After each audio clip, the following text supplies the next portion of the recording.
Hey guys, welcome back to Gyan Vividh channel. मैं सुनील शर्मा फिर से आप सभी का स्वागत करता हूं हमारी यूट्यूब चैनल पर। साथियों, आज का जो टॉपिक है बड़ा ही अच्छा और प्यारा टॉपिक है, इंपॉर्टेंट टॉपिक है, छोटा सा टॉपिक है लेकिन इंपॉर्टेंट टॉपिक है।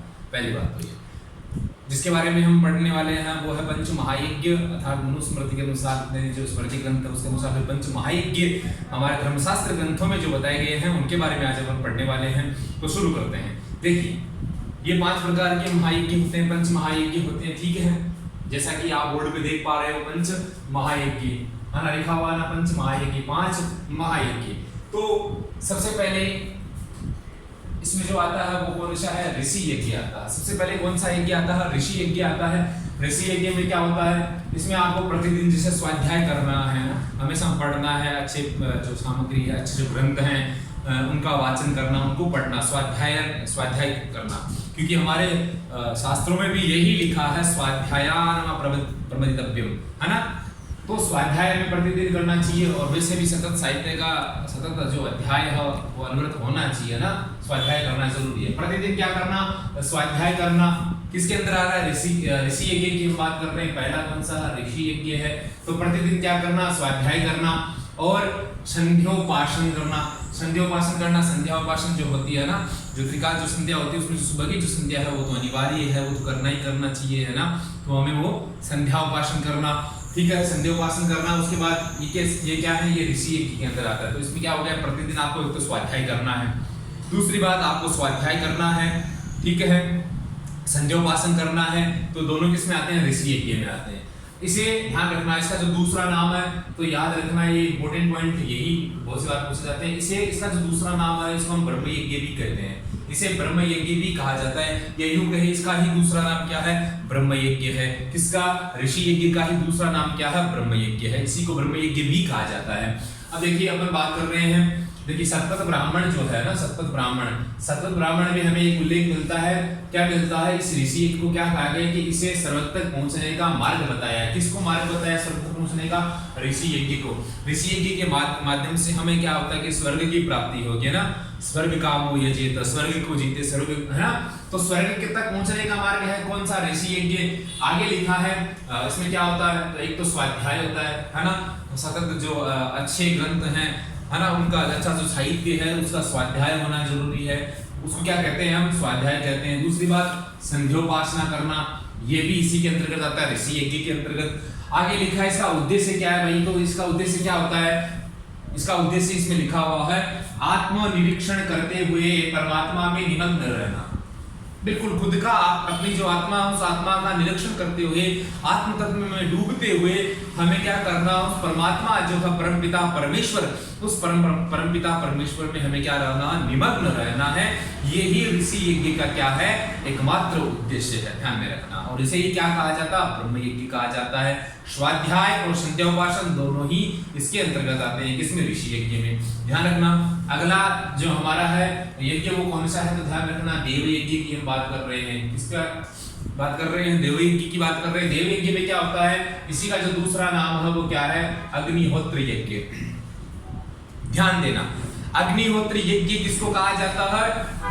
देव यज्ञ का ही दूसरा नाम क्या है?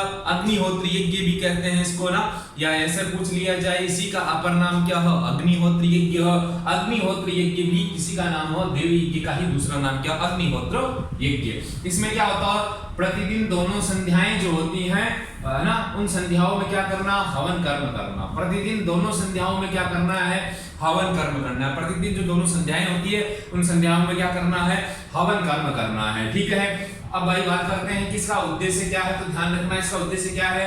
इसका उद्देश्य है, क्या उद्देश्य है? राष्ट्र का कल्याण करना। पहली बात तो हमारा जो राष्ट्र है ना, उस राष्ट्र का कल्याण करना।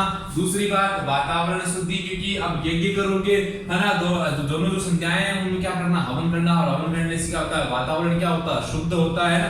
वातावरण क्या होता है? परिष्कृत होता है, शुद्ध होता है ना। तो उद्देश्य क्या है? राष्ट्र का कल्याण और वातावरण की शुद्धि इसका उद्देश्य है। किसका? देव यज्ञ का। दूसरा नाम अग्निहोत्र यज्ञ। प्रतिदिन दोनों संध्याओं में क्या करना? हवन कर्म करना। उद्देश्य क्या है? राष्ट्र का कल्याण और वातावरण की शुद्धि, पर्यावरण की शुद्धि होती है यज्ञ से।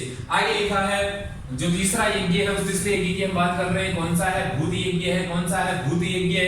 इसी का दूसरा नाम भाई, इसी का दूसरा नाम है बलि वैश्वदेव यज्ञ। इसी को हम क्या कहते हैं? बलि वैश्वदेव यज्ञ भी कहते हैं। किसको? भूत यज्ञ का ही दूसरा नाम है बलि वैश्वदेव यज्ञ। इसी का क्या है? दूसरा नाम है। आगे लिखा है इसमें क्या होगा? इसमें भोजन से पूर्व अग्नि में क्या करना? आहुति दान करना। भोजन से पूर्व, आप भोजन ले रहे हो उससे पहले क्या करना? आपको जो यज्ञ है उसमें आहुति देना। हम देते हैं ना स्वाहा की जो आहुति हम देते हैं ना, स्व में अग्नि का मुझे खुलता, हा में क्या हो जाता है? बंद हो जाता है। तो भोजन से पूर्व अग्नि में क्या करना? आहुति दान करना।